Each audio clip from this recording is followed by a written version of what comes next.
Love is Blind season 6. I don't even know how these next couple of episodes. I got 7, 8, and 9. That was dry, I believe. Highlights only.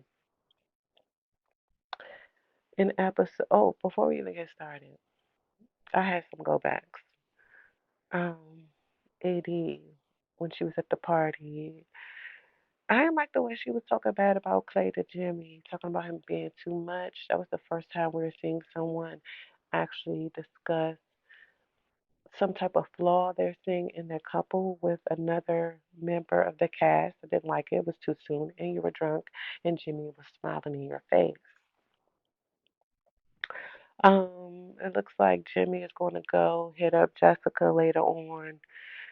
The girl is screaming that they fucked. I hope not. Lord Jesus Christ. Jimmy said the girl definitely lied to him. Now that's the like playback. I never saw that in the beginning, but he said she definitely lied to me about how she looked. Boy, bye.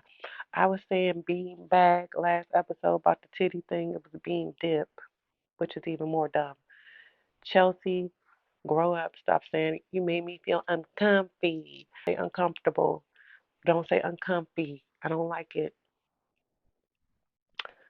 It starts off Brittany, top of episode 7. She's letting, well, she's already let Kenneth know, but she's letting us know that she's not new to dating black men. She said she know what to do. She know what to do, what to expect. When he was telling her the AD asked genuinely like how he was doing and thinking about entering into an interracial relationship for the first time. Brittany came back with valid questions like where was the level of concern coming from? Basically, just woman to woman for you to come and ask anything about my relationship. I just want to understand where that was coming from. He made it clear from just a level of concern and checking on each other, and that was pretty much it. Brittany respected that. Kenneth was being real about how his peeps might react to him marrying Britt. They're going to definitely be like, okay, let me have a conversation with you, a few questions. They're definitely going to want to know about her background, her family, how they feel about black people, etc., etc., which was good. Good conversation, definitely dialogue I feel like they needed to have. Clay and his red light kisses was real extra. I think that's what AD was talking about when she said he could be a little bit extra. When she was telling Jimmy that, that's when I saw it because quite often she's looking at him like, calm the fuck down. Did you take your Ritalin today? Um, because he can be all over the place and he he can talk out loud his thoughts and emotions, and that can be a problem. It just can be a lot, for the person that's sitting next to you. Um, Kenneth is quiet on the boat. That's the next scene. It's weird. After him and Brittany had that dialogue and all this conversation they're having without any passion or love, and just making sure that we're clear on everything. Like all this shit is happening. Kenneth is quiet on the boat, and it's weird. What I want to know is what happened. They had already decided there was going to be no sex. He's staring away, enjoying the scenery. It's giving crickets.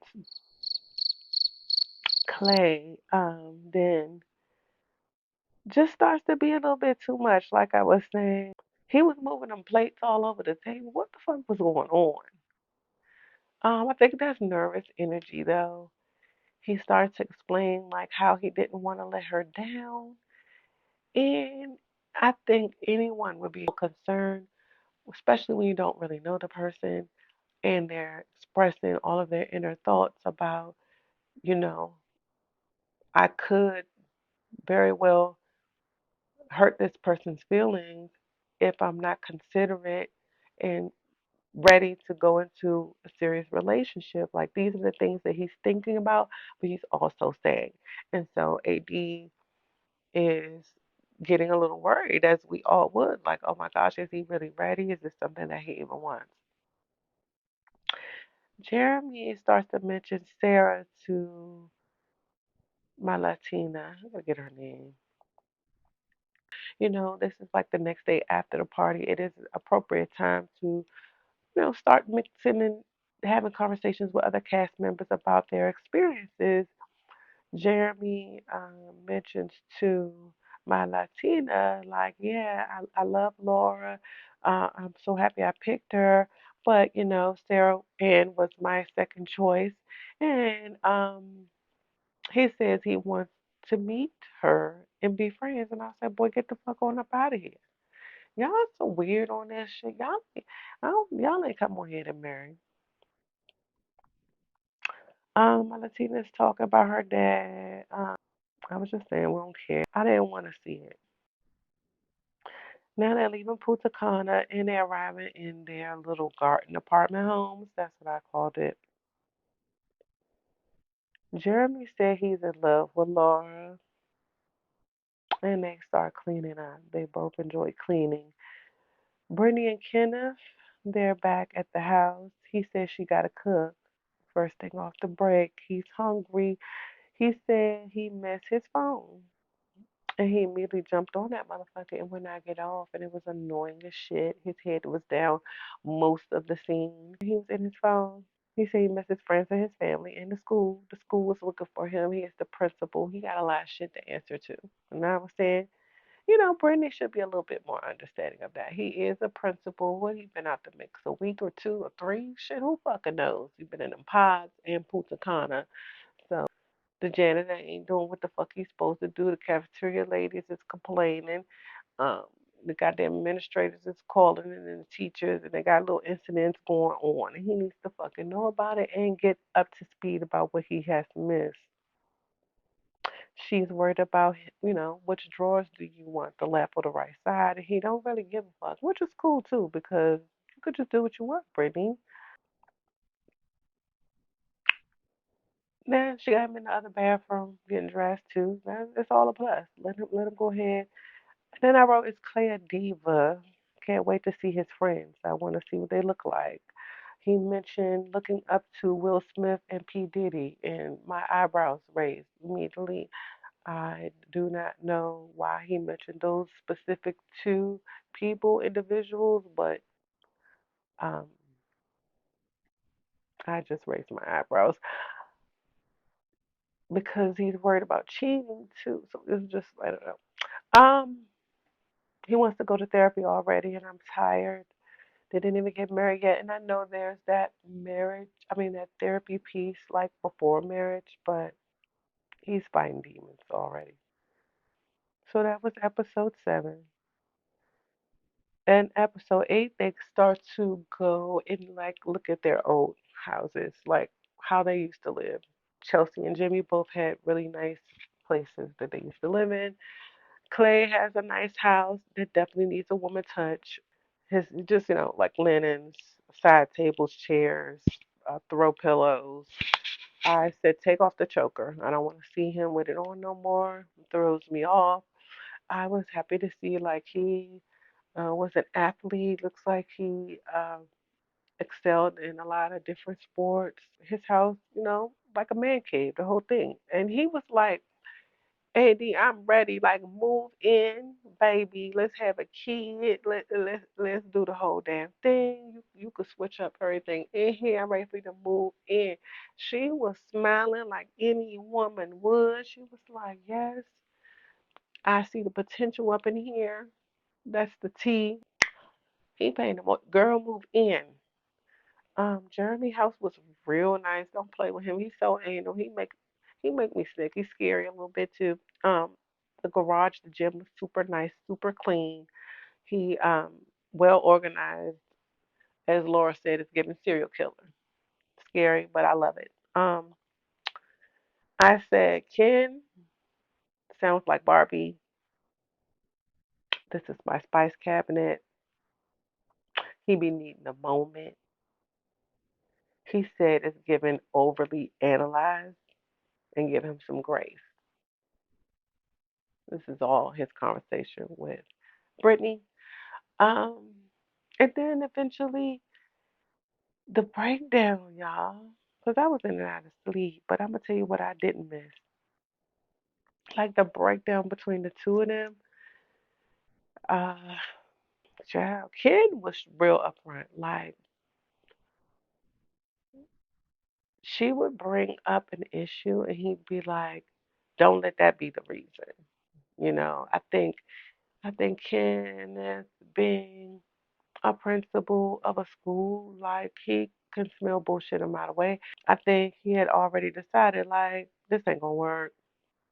I can go forward with trying to make it work, but this is not gonna work because I'm not giving her what she's saying she wants. Kenneth decided it's not what he wanted. Men have a harder time letting women down than women letting men down.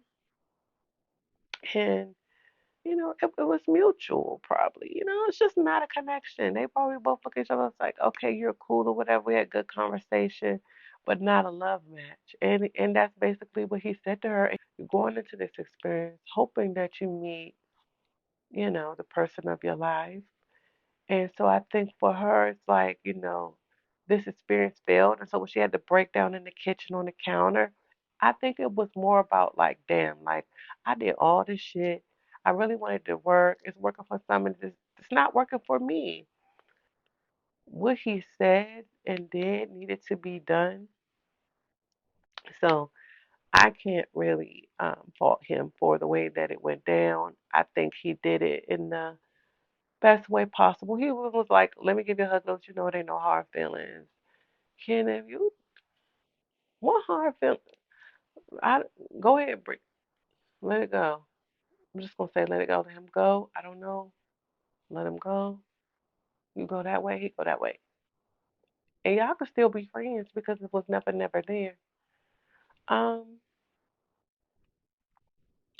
Lastly, in episode 9, all I remember is Laura going to see her family. And her parents had this look on their face like they know exactly what they created with Laura. And they're listening to her. The mom was like, you're in Germany.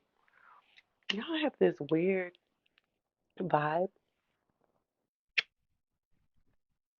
You're both insulting each other, and it's making the room uncomfortable. So, what y'all doing? And she explained it. Basically, I think she likes it. He loves it. Y'all heard about Jeremy? They said Jeremy had a whole wife just a few minutes ago. And I hope not a kid. I think a kid. Just a few minutes ago before the show started. He set up all that shit anally like that and all. He already said he was ready to go home when that first fight broke off. Let him go. I'm just looking forward to Trevor coming back and seeing his vibe. And then I gotta stop getting on TikTok because then I saw Trevor with this other girl all hugged up. Trevor, Trevor, Trevor, Trevor. I'm here for Trevor, the Aries. No, I haven't even looked it up. I really don't know that man's sign, but it's too late for Chelsea. I don't think Trevor is going to spin the block with you, but we'll see. Chelsea's been married before, that's good. Jimmy thought he was going to get something fresh that ain't never been, had no kids or been married. Oh, God, this part. So, oh, man.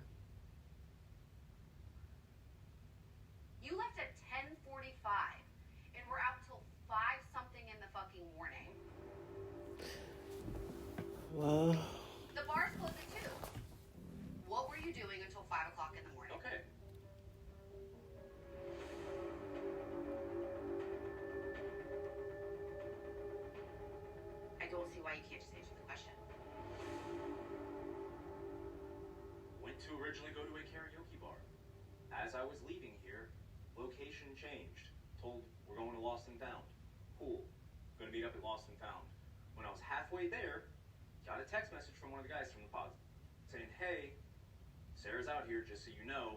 child. Jeremy, you there's somebody on TikTok that went to the Lost and Found bar out here in Charlotte, which is where I found out they at. And they did a whole damn tutorial to show you how the bar sits in like a neighborhood. It's like a neighborhood pub. Long story short, there was no way that Jeremy could have been in the parking lot with Sarah Ann because there was no parking lot. So I'll be watching. It's a mess. They spinning the block. They ain't even made it into the neighborhood. I'm tired. Okay.